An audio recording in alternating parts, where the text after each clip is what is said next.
workshop on workplace violence has been the creation of our Workplace Safety Task Force back in 2020. And these folks from about 12 different hospital systems have committed to participate with the task force, and one of the first things that they said is not only do we need to worry about needle sticks and patient handling and so forth, but we're very concerned about workplace violence.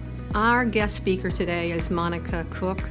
She's been across the country doing risk assessments and advising on behavioral health structure and helping folks to develop a workplace violence program that has meaning.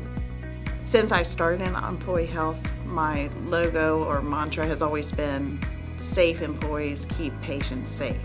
So we can't take care of our patients if our employees aren't safe. So I feel like we're the initial step in protecting our employees so that they want to keep working for us, come work for us, and feel safe while they're working for us.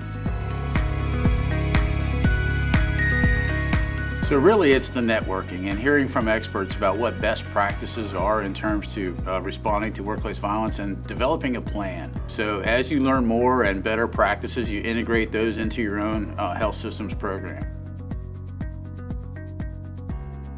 So knowing what other people are doing and what is accepted. So workplace violence can be considered faux pas, or we don't talk about it. And so knowing that other organizations are actually have it at the forefront and actually make it visually known is very helpful. Patient experience and making the patient the center of everything we do has been the stigma, per se, for years and years, and it has been underappreciated how much the healthcare workers are taking away the stigma and making it visually apparent that this is the expectation, we have to set the ground rules, and this is not accepted behavior.